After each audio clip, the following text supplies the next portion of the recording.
In the great absurd theater of American politics, we find ourselves locked in a tragicomic cycle of self-immolation, like an overzealous circus act where both the lion and the tamer have forgotten their roles, and we claw at one another while the tent burns down around us. The architects of the inferno, those charlatans of populist rage, have long since disappeared behind a veil of wealth and indifference, leaving the rest of us to fight over the ashes. And so we arrive at the latest reckoning, the disillusionment of the faithful, the slow realization among those who pledged themselves to the golden calf that they have been conned, discarded, and left with nothing but broken promises and economic despair. And the cruel irony of democracy is that one must live with the choices of the collective, even when those choices are based on the most elaborate of lies.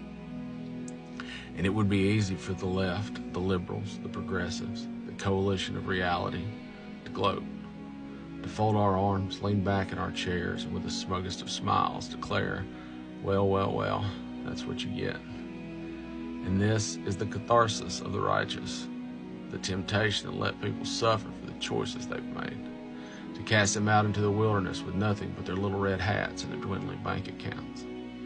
But what exactly does this achieve? Because revenge may be sweet, but it is also barren.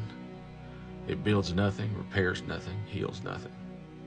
It is a self-satisfying indulgence that offers no roadmap forward, only a dead end of perpetual division. If we are indeed the side of empathy, the party of humanity, then we must be willing to extend a hand even when it is least deserved, and especially then. For years we have lamented the deep and seemingly irreparable chasm in our national consciousness. We have cursed the media empires that have turned neighbors into enemies, and the propagandists who have trained half the country to see the other half as an existential threat. We have decried the radicalization of our institutions, the deliberate sabotage of our common ground.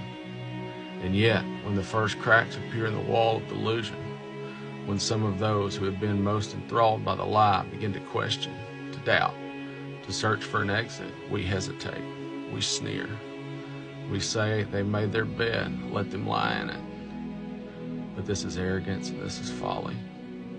There is no progress to be found in permanent exile. There is no unity in rubbing noses in the dirt. The work of repairing this country will not be done in ideological purity chambers, nor will it be accomplished by demanding absolute penance before offering a place at the table. And at this table, everyone eats.